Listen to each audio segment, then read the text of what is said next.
Sometimes your life experience has you focused in a way that you are so much more aware of where you stand, which is not where you want to be, that even though you are articulating a question that really defines what you want to know or need to know or want to achieve or need to achieve, but you are so involved in the where you are, you're so aware that you don't know the answer or that you don't know what to do.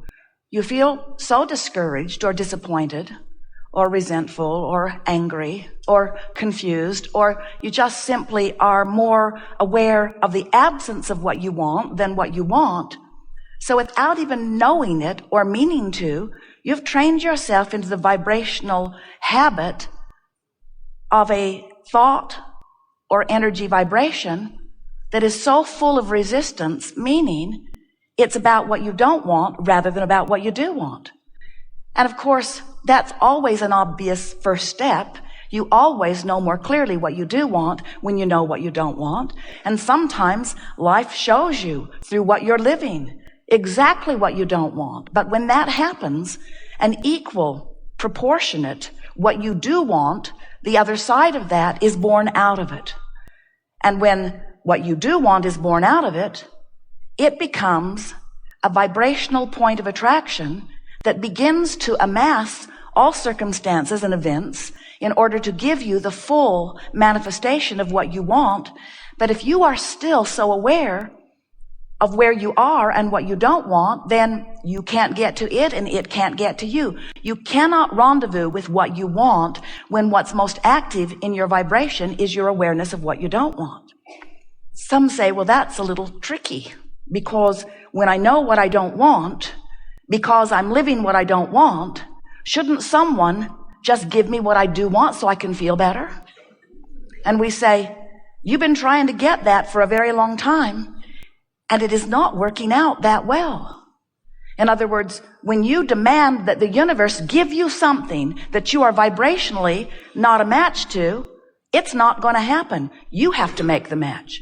You have to move your energy. You have to train your thought vibration into a new place. You have to tell a new story. You have to find ways of describing what you do want so vividly and so often that what you do want becomes an active, chronic vibration within you. And when that happens, it has to manifest. It cannot be otherwise. So there are two ways that you can tell if you're a match to what you want or if you're a match to what you don't want. If you're a match to the presence of what you want, or if you're a match to the absence of what you want. One really obvious way, it's manifesting if you're a match to it. In other words, when you are a match to what you want, it's showing up in your life experience. The other way is you can tell by the way you feel, whether you're moving toward or away from what you are really looking for. We really prefer to teach you about your emotions, which help you to know whether you are lining up with or moving away from what you want, because that's really what you came forth to do as genius creator that you are. You want to mold the clay, the creative clay of this time-space reality. And the way you mold that clay is by molding the energy or the thought vibration through your focus. If you wait until it manifests, we call that post-manifestational awareness. Oh, don't like that. Didn't mean to do that. Whoops.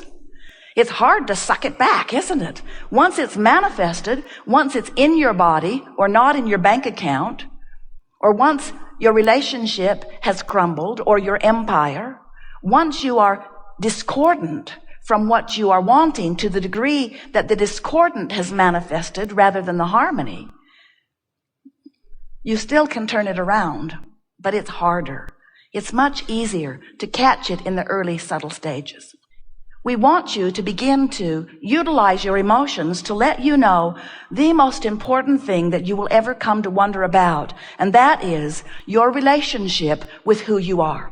Because when you pay attention to the relationship between you and you, now in your being tuned in, tapped in, turned on to the energy of you, to the fullness of you, to that which you call God force, to the energy that creates worlds, in that alignment and only in that alignment can you even begin to live your life in the way that you've intended.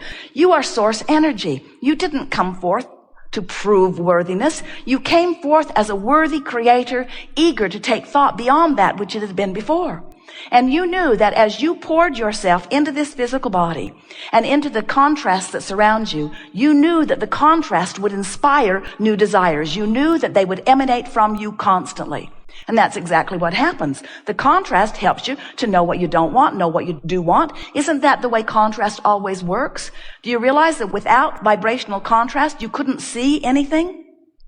That it's only because of contrast, photographers know it, that you can even pick things out. Have you ever looked at a polar bear in a snowstorm? He's hard to see.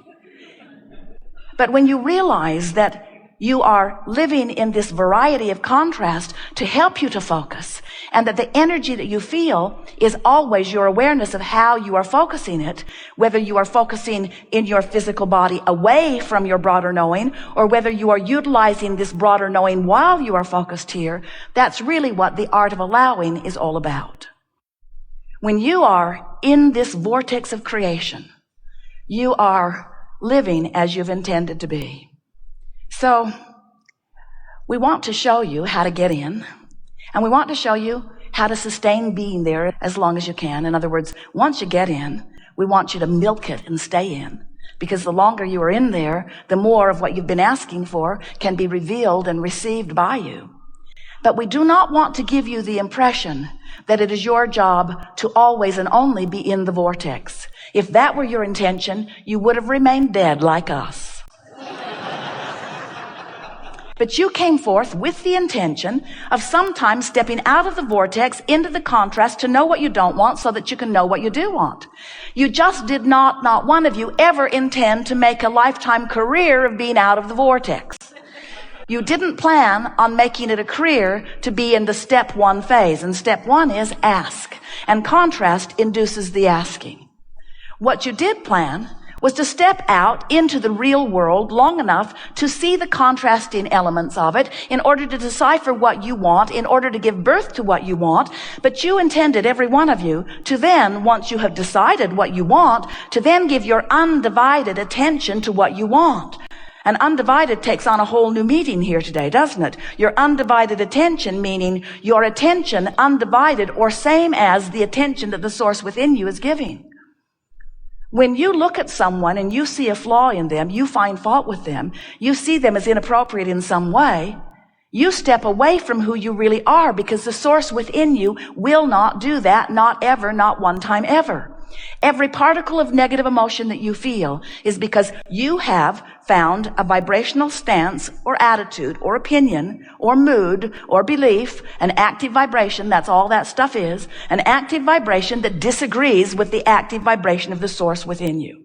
So, I'm not enough always disagrees because source knows who you are. You're not enough always disagrees because source knows who you are. You are bad, you are wrong, you are inappropriate. Always causes a distortion or a separation between you and you because source is not making those judgments. There is an inside the vortex source that is the love and the culmination of all that has become. And we so want to find a way of you finding the resonance with that within you. Can't you think of holding someone, usually someone precious to you, usually someone young like a baby or a dog, someone that you were holding with adoration? In other words, that person has not yet cheated you, deceived you, mocked you, blamed you, or bitten you. And so, as you focus upon the positive aspects of this, you resonate with the positive aspects that the source within you feels. As humans, often, you want to sort behavior and people and beliefs and attitudes and desires into piles of right and wrong, and then you want to praise some piles while you condemn others. And what we want you to understand is that any pile you're praising causes source to be there with you, but any pile you're condemning causes you to deviate from source.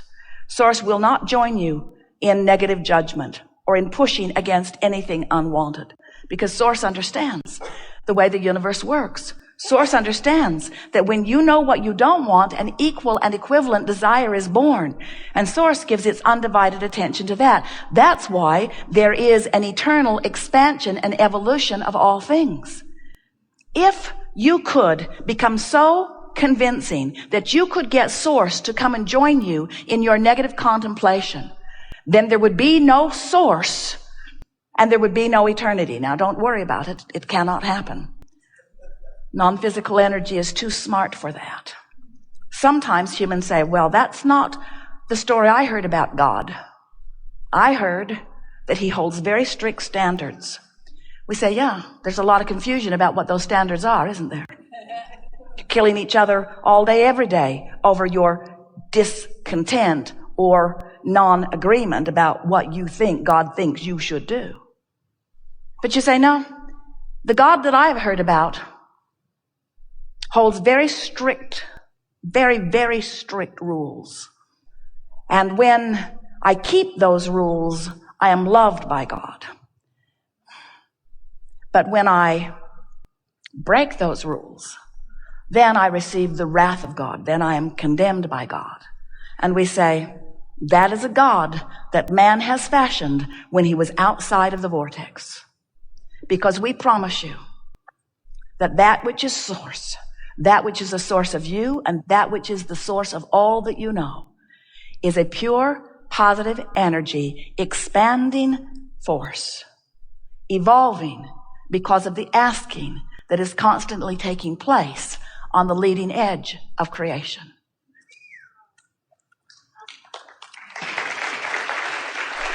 It's a wonderful thing to realize who you are. And you know, you can figure it out personally. You don't have to take anybody else's word for it. Just get out there and do your own personal testing of who you are and who God is. Put this conversation that we've given you here to your own personal laboratory test. Find someone and focus upon the positive aspects of that person and maintain your attention to that until you feel the swelling and the fulfilling and the becoming of that broader energy. Feel what it feels like when the energy that creates worlds flows with agreement through you toward your object of attention. And then find something that you think is unjust. Find something that you think is inappropriate. Poke at it with a stick. Focus on it for a while. Bring yourself to a place of discontent and anger and frustration. Get into an attitude of real wrongdoing about it. And feel the emptiness of your being that is what is expressed through the negative emotions that you call depression or fear or anger or resentment or rebellion. Feel that emotion and ask yourself, does this feel like I'm filled up with the energy of Source? Or have I managed to empty myself out by choosing something so contrary to that which Source is that I've pinched myself off temporarily from that energy stream?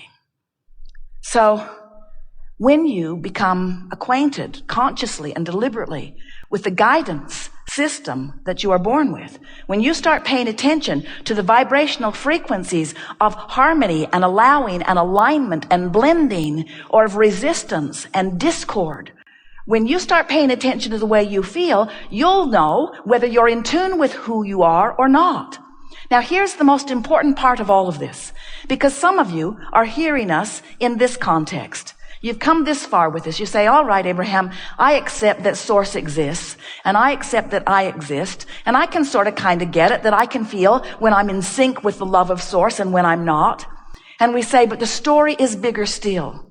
The reason that you, in your physical body, feel any negative emotion or any positive emotion, the reason that you feel the vibrational relationship is because in your living of life, you keep asking for more. And in that asking, hear this, in that asking, you keep becoming. When you ask, you become immediately what you're asking for. When you are sick and you ask for wellness, vibrationally speaking, you become it immediately. So the larger part of you has become well in your asking. And asking and asking and asking and asking and asking and asking. It happened the first time, but each time you ask, you amend the desire. So the vibrational body that is you has become weller every time you were sick. The vibrational beingness of you became more prosperous every time you felt not enough of something that you wanted or needed.